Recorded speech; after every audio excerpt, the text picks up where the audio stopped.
आंखें खुली तो जाग उठी हसरतें तमाम, उसको भी खो दिया जिसे पाया था ख्वाब में। जी हाँ, नोबेल पीस प्राइज़ के ऐलान के ठीक एक दिन पहले व्हाइट हाउस में जब ट्रंप शांति से सो रहे होंगे तो नोबेल प्राइज़ जीतने का सपना जरूर देख रहे होंगे। उन्होंने सोचा होगा अगले दिन उन्हें नोबेल मिल ही जाएगा। अल सुबह जब उनके पास खबर आई कि नोबेल पीस प्राइज़ तो वेनेजुएला की मारिया कोरिना मचाडो को मिल ही गया, तो उन्होंने अंग्रेजी में ही सही इस गीत को जरूर गुनगुनाया होगा, मेरा सुंदर सपना बीत गया।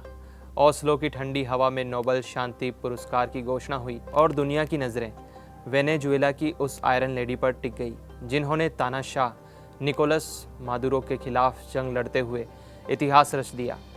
और अमेरिकी राष्ट्रपति डोनाल्ड ट्रंप, जो सालों से इस पुरस्कार के पीछे पागल थे, उनका सपना चूर चूर हो गया।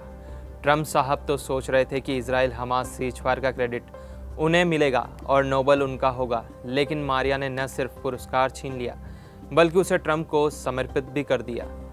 चले पहले जान लेते हैं कि ये मारिया कोरिना कौन है।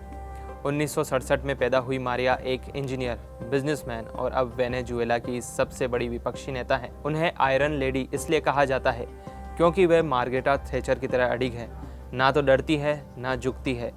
2010 में वे वेनेजुएला की संसद पहुंची, जहां उन्होंने मादुरो के भ्रष्ट शासन के खिलाफ आवाज़ बुलंद की। 2023 के राष्ट्रपति चुनाव में वे उम्मीदवार बनी, लेकिन मादुरो सरकार ने उन्हें अयोग्य घोषित कर दिया। फिर भी उन्होंने एडमंडो गोंजालेस को समर्थन दिया, जो अमेरिका समेत कई देशों द्वारा सच्चे विजेता माने जाते हैं।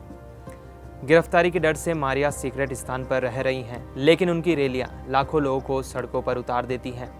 नोबेल कमेटी ने उन्हें पुरस्कार देते हुए कहा, वे अल्फ्रेड नोबेल की वसीयत के तीनों मापदंडों पर खरी उतरती हैं: तानाशाही के खिलाफ शांतिपूर्ण संघर्ष, लोकतंत्र की रक्षा और मानवाधिकारों की पैरवी। यह पुरस्कार वेनेजुएला के 12 साल के संकट, आर्थिक तबाही, भूखमरी और दमन के खिलाफ एक बड़ा झटका है। मादुरो जनवरी 2025 में तीसरी बार शपथ ले चुके हैं, लेकिन अंतर्राष्ट्रीय दबाव बढ़ रहा है। अब फिर से आते हैं ट्रंप पर। उनका नोबेल प्रेम सबको हंसाने पर मजबूर कर देता है। Russia and Ukraine, sir, you should be able to get the Nobel. I said, I stopped 7 wars. Will you get the Nobel Prize? Absolutely not. They'll give it to some guy that didn't do a damn thing. They'll give it to a guy that wrote a book about the mind of Donald Trump. Trump तो सालों से Nobel के दीवाने हैं।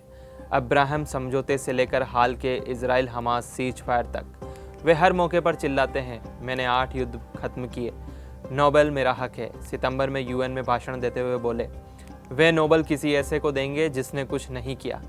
बेचारे Trump ने खुद को नामित करवाया, नेतन्याहू से लेटर तक थमा दिया, लेकिन 10 अक्टूबर को जब घोषणा हुई, व्हाइट हाउस ने तुरंत चिल्ला दिया। नोबेल कमेटी ने राजनीति को शांति पर तरहीज दी। कम्युनिकेशंस डायरेक्टर स्टीव चेंग ने ट्वीट किया, ट्रंप का दिल मानवतावादी है, वे पहाड़ हिला सकते हैं। अरे भाई, पहाड़ हिलाने के लिए तो गोल्फ क्लब काफ़ी है, नोबेल की क्या ज़रूरत। पुरस्कार मिलते ही मारिया ने ट्रंप को फ़ोन किया। ट्रंप ने मीडिया के सामने कहा कि मेरी मारिया से बात हुई, तो उन्होंने कहा, मैं ये पुरस्कार आपके सम्मान में स्वीकार कर रही हूँ क्योंकि ये आपका हक था। मारिया ने सोशल मीडिया पर लिखा, यह पुरस्कार वेनेजुएला के पीड़ितों और राष्ट्रपति ट्रंप को समर्पित, जिनके निर्णायक समर्थन ने हमारी लड़ाई को मजबूती दी। ट्रंप ने इसे ट्रूथ सोशल पर रिपोस्ट कर दिया, लेकिन कमेंट नहीं किया।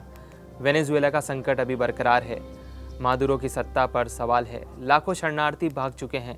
मारिया की जीत ने उम्मीद जगाई है, शायद ट्रंप अब असली मदद करें, न केवल सिर्फ ट्वीट। लेकिन ट्रंप के लिए सबक है, दुनिया को शांति चाहिए, ना कि पुरस्कार की होड़।